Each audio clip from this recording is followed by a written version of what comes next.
बिस्मिल्लाहिर्रहमानिर्रहीम। PTA podcast के साथ मैं हूं तौकीर अहमद। आप देख रहे हैं बीएचपी मीडिया हाउस। आज हम जिस टॉपिक पर आपके सामने गुफ्तगू करेंगे, ये टॉपिक निहायत हसास और अहम है। आज उस सवाल पर गुफ्तगू होगी जिस सवाल ने कौम को हमेशा तकसीम किया है। असल गद्दार कौन है? इसके अलावा निहायत अहम और करंट सिचुएशन 27वीं तरमीम के हवाले से आज़ादी अवाम की आज़ादी और अदालतों पर इसका क्या असर होगा 27वीं तरमीम का, इस हवाले से आज हमारे स्टूडियो में मौजूद हैं पाकिस्तान नजरियाती पार्टी के बानी, नौजवानों की आवाज, गरीब का दोस्त, मेरी मुराद, शहीर सियालवी साहब। खुशामदीद कहते हैं आपको। अस्सलाम वालेकुम शहीर सियालवी साहब। वालेकुम सलाम व रहमतुल्लाह। बहुत शुक्रिया। जज़ाकल्लाह। सर, आप आए हैं तो ज़हन में एक सवाल आज ही के हवाले से, 27वीं तरमीम के हवाले से पाकिस्तान नजरियाती पार्टी का और उसके बानी शहीद सियालवी साहब का क्या मौक़िफ़ है कि इससे अदालतें आज़ाद होंगी या और अवाम पर इसका क्या असर पड़ेगा? आप क्या कहते हैं? देखिए, पहली बात यह कि जहां तक आर्मी चीफ को इख्तियारात ये देना कि तीनों फोर्सेज आपके साथ, आपके अंडर कमांड चलेंगी, इससे तो हम लोग 100% इत्तेफाक भी करते हैं। एक चेन ऑफ कमांड होनी चाहिए और एक जगह से सारे फैसले होने चाहिए। माजी में ये होता था कि जब बाजवा साहब ने रिस्पॉन्ड करना होता था इंडिया को, तो पहले वो वजीर आजम से पूछते थे, वजीर आजम मोहम्मद बिन सलमान से, और मोहम्मद बिन सलमान डोनाल्ड ट्रंप साहब से पूछते थे। तो उस सिलसिले में वो बात ही गुजर जाती थी और एक वक्त ऐसा आया था कि बाजवा साहब बोलते थे कि हमारे टैंकों में तेल मौजूद नहीं है।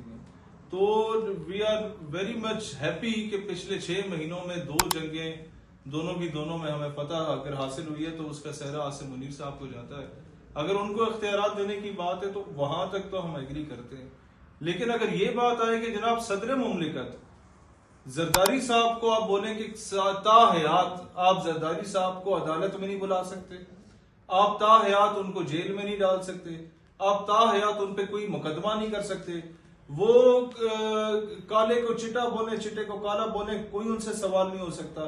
भाई सवाल ये, आसिम मुनीर ने तो 2 जंगें जीती हैं, आपने क्या जीता है? आप लोगों ने तो बांग्लादेश उठा के वापस फेंक दिया था अपनी कुर्सी की लालच में। आप लोग तो 23 मार्च की तकरीर में खड़े होकर पाकिस्तान को शर्मिंदा करते हैं पूरी दुनिया के सामने, जब आपसे अल्फाज की अदायगी नहीं हो रही होती। आप लोगों ने तो, आपको किस चीज पे मतलब है कि हम ना पूछें? आप लोग हजरत उमर से ज्यादा बड़े जो है वो मुत्तकी और परहेजगार बन गए नाउज़ुबिल्लाह, या हजरत अली से ज्यादा बड़े मुत्तकी और परहेजगार बन गए आप लोग, कि जब एक मुक्तदी उठ के ये कहता है कि हजरत उमर से कि आपके पास दूसरा कुर्ता कहां से आया, तो वो खुश होते हैं और जवाब देते हैं। जब हजरत अली अदालत में खुद पेश होते हैं तो जरदारी की क्या हैसियत है, जरदारी की क्या औकात है कि वो एक इस्लामी जमहूरिया पाकिस्तान जिसका article number 2 of the constitution of Pakistan ये कहता है कि हाकिम वक्त अल्लाह ताला के आगे जवाबदेह है और इक्तिदार आला का मालिक अल्लाह ताला की जात है, नो वन एल्स। राइट। तो फिर आप अदालतों में क्यों नहीं पेश हो सकते? आप कल को इसराइल को तस्लीम करके बैठ जाए, हम आप पे केस भी ना करें। अच्छा, मैं एक वैसे सवाल कर रहा हूं, कल आप उसकी तरह, बांग्लादेश की तरह सिंधु देश बना के बैठ जाएं, आपसे कोई सवाल भी ना करे। तो इस चीज को, इस तरमीम के इस नुक्ते को पाकिस्तान नजरियाती पार्टी जूते की नोक पे रखती है। पाकिस्तान में हर शख्स जवाबदेह होना चाहिए।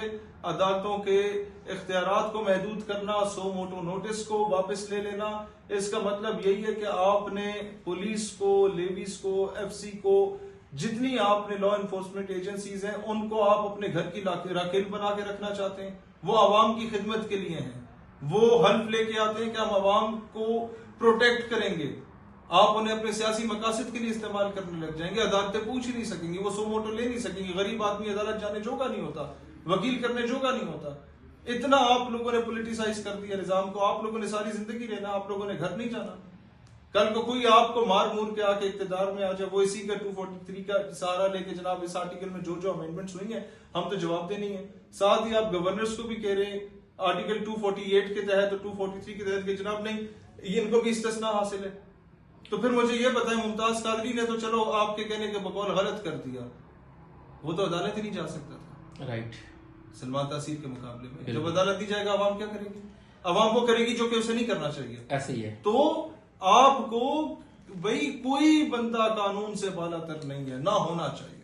तो सर आप एक तरफ ये कह रहे हैं कि आर्मी चीफ को अगर इख्तियार मिल जाए वो ठीक उसको है, इख्तियारात फौज का, नेवी का और एयरफोर्स का मिले कि उसकी चेन ऑफ कमांड ऐसी हो जो कि इस तरमीम में लिखा है कि आप एक दफ्तर से सबको कंट्रोल करें, एक ऐसा अपॉइंटमेंट होनी चाहिए।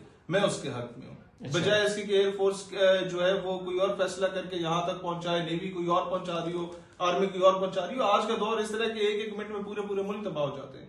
तो एक ही दफ्तर से बैठ के फैसला होना चाहिए। अगर तीनों फोर्सेस इस पे एग्री हैं तो हमें तो कोई तकलीफ नहीं है। राइट। तो इस पे तो हम एग्री हैं, बिल्कुल मतलब agree। 27वीं तरमीम के कुछ पहलू आप मानते हैं? सिर्फ इस पहलू के हम हिमायत करते हैं।